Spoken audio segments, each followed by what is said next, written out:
Hello everybody, how are you going? And welcome to Utopia, an Australian TV show that is a comedy but sadly so often just delves into the realm of reality where the public just is so frustrated because it's just the perfect showcase of how poorly run and inefficient government contracts and everything can truly be. Now we're going to get Buck, yes, and Naomi to play colleagues. I want you to ding your bell when you hear anything you might deem inappropriate, okay? Okay. Let's go for one. And action. What? She didn't knock. There's no door. Let's go again. This is not. What's it gonna be? Oh, hi Naomi. How you going? Good, Buck. You? I'm good. Good start. So, anyway, that's a nice shirt. What? Characterising someone on the basis of appearance. I wasn't characterising. Welcome advance. I was making small talk. Stay in it, Naomi. Oh. Jesus. Buck, I need that report. She's placing a demand rather than inviting collaboration. Well done. I need that Jeez. report, please. Passive aggressive. No rush. Sarcasm. You can't ding me. Uninvited physical contact. Buck's been excluded from a group task. Oh, for fuck's sake. There you go. I guess that will happen when someone so consistently feels shut down. I mean, considering that HR is going through all of this, getting them to push all the bells, but doesn't even get her name right. Her name's Nat, as she said, but then she just keeps calling her Naomi, which is like, which one is it? Are you going to be worrying about not knocking, or maybe should you be worrying about getting someone's name right? As a starter. And so I would love to know, what is the acceptable way to approach this conversation? Just asking for a report. It's that simple. It's his job. You'd hope that as the probably manager of him, you could go up to someone and go, hey, I need this piece of work. But it seems like it's never going to be that easy. You have to just duck and cover for every single thing that you're saying, let alone what someone else is saying, especially to the point where you can't even compliment So, someone anyway, anymore, just to a that's small degree. a nice Nothing shirt. creepy or anything, but that What? is not allowed. Characterising someone on the basis of appearance. Because you're either characterizing someone on the basis of appearance Characterising. or Welcome I advance. was making having small an talk. unwelcome advance. That's crazy. It's so unfair. But I feel like for so many people, this must be their reality. Just going,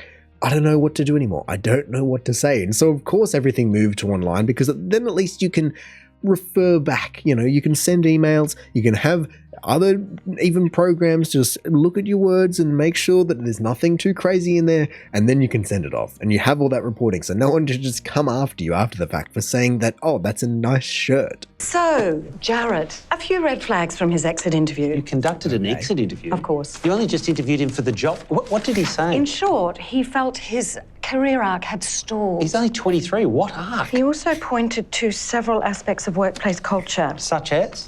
A lack of engagement. How would he know? He took off every available day, turned up late, left early. Do you notice that? Right. Notice what? You're being a little defensive. Yeah, now that you mention it. Oh, which is understandable given the staff turnover rate. What's wrong with these kids? They turn up for 3 weeks and expect long service leave. Again, Yeah, I'm noticing it now. what to do? Hire better people. I wonder if we conduct a pulse check. A what? Staff survey. Find out what people are thinking, how we can stem the flow. There's no flow. Don't blame yourself. I don't. You're the one hiring Oh, them. brutal. Notice it? Loud and clear. Defensive. Jeez. That one in particular certainly showcases once again what a lot of people are thinking and feeling with not even just younger people, but everyone that is maybe taking advantage of a system that exists more so nowadays than it ever did before. Just going, these kids have been here for 3 weeks and they expect long service leave. You can't be taking every single day off. You know, you might be having 2 days a week working from home, but no, it's not enough. There's a lot of people that do think that. There's a lot of people that think that that's a good thing or a bad thing for their own reasons. But then when people get caught in the crossfire of that whole situation, that is just going to be messy because there's no way that HR is going to be on your side. As soon as you were name dropped, it's your problem. Even though we did make some pretty good points, like, hang on a second, you're the one that's hiring them. It doesn't matter. HR can do no wrong. They can just call you out on all this stuff in a quite passive-aggressive way, but that is apparently appropriate. But no, you're defensive. If you need something signed off, how would that typically be actioned? Well, I'd speak to Tony. So there's no formal secondary line of communication. What are you sensing? Feels a little top down. It does. Where's the redundancy, the resilience? Good questions. Great questions. I'm thinking we need a review Of course we do. Of what? of our organisational structure, what we're doing right, what we're God. doing wrong. Really? Sweetheart, you're too close to it. You can't see the wood for the trees. You know what I think might help? if I got an EA, like a dedicated executive assistant? I wouldn't be rushing into anything. We're rushing into a review. Someone's in denial. Yes. I'd like to take this offline for a couple of days. Could you? Get a better feel for the problem. Oh, saviour. Just doing my job, Ron. Just doing my job. Just like that, you can see how it's so easy to suddenly just waste time. You can't possibly be wanting to fix the problem or at least assist Nat in her ability to do her job. No, you have to spend all that time and money and resources just going round and round in circles, just conducting reviews that turn up nothing, or if they do turn up something, then you implement something that makes the efficiency go down even more to no one's benefit. And so on that regard, I do wonder, how does HR then get signed off on that? Because if she is kind of HR on a lonesome, then who does she go to actually get a review, in this case, signed off on? Does she go to Tony? No, because that would be too top down apparently. And so where does she go? Does she go to the board? Does she go to who? Herself? Because that seems like a very top down structure if you ask me. And that feels like that would need a review that's going to take much longer than anyone else. What does mean? Red flags? A few. Such as... Abrupt manner, standoffish, tendency to micromanage. What? Several staff felt that you were always checking up on them. Yep. Making sure they do their job properly. And that's a red flag, is it? There's that sharpness, Tony. Overly formal manner, lack of mentoring. Sorry, Beverly, where is this headed? We need to work on your soft skills. Really? Your staff are crying out for greater engagement. Here's a thought. How about they engage with their jobs? Again, it's a sharpness. This is where those 5s and 6s are coming from. I think we need to break down the barriers. By... When was the last time you had Friday afternoon drinks or a staff outing? We're not a social club. Guest speakers, casual clothes days, Christmas in July. How about Christmas at Christmas?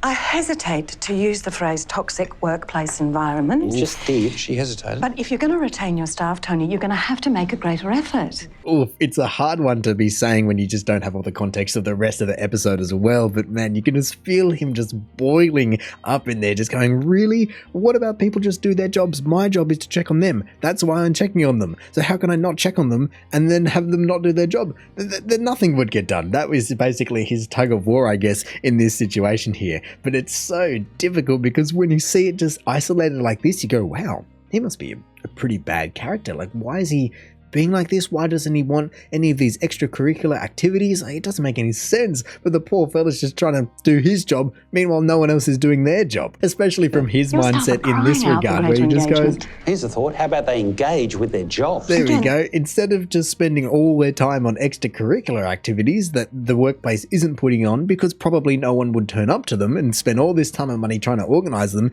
for no result, doesn't make much sense. So at least start with turning up to your job or participating what you're meant to be doing. I mean, of course, in that regard, it is a two-way street and people want to be feeling included and have a nice positive workplace. And so if you do have a negative boss, which is just downhill, it's not going to be a very fun place to be. So you are going to be pushing people away. But if every single person, like we saw in this last segment, where if you're just turning up and 2 weeks later you quit because you're just expecting long service leave, as an exaggerated example, it's not going to be probably the place for you. And that is what it is.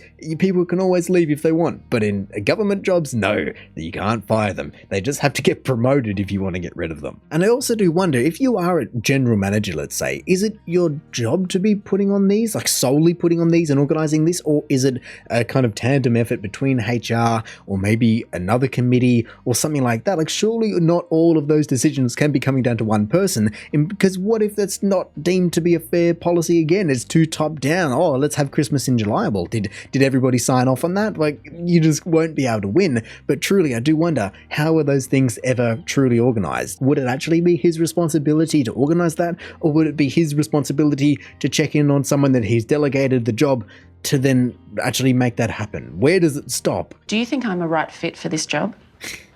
What? In terms of evaluating my critical strengths and weaknesses? What are you talking about? Do you think I'm operating outside of my core competencies? What does that mean? Do I display coercive tendencies? Do you need to see a doctor? I'm not sure. What's this all about? My performance review. You what? On Beverly? Oh my God, have I let HR in the building again? So do you mean none of this has been coming from you? Just stay there, stay right there.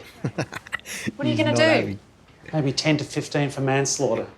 Oh, just like that, he is not going to be happy. The realization on his face when he realizes where this is all coming from, the performance review and all of these other buzzwords, he goes, oh no, that is not truly going to be coming back to me very well. If this is what Nat is having to deal with, he is just going to be having to have some more of this kind of situation happening. But no, like I said, all of these clips do make these two out to be the root of all the problems of this company, whereas I'm sure if we had the rest of the context of the episode, we would be definitely falling more on their side of the equation than HR's side of the equation. I mean, maybe not in every circumstance, but just you can feel their frustration from these two perspectives. They're just trying to do their job and they just hit roadblock after roadblock, even down to the little things like, oh, that's a nice shirt. Nah, you're not allowed to say that. And so I would truly just love to hear of anyone else's examples if they just remotely mimic these kind of situations. You know, just the politics of office environments can be so difficult for people to manage, whether they're new, whether they're old, whatever it may be.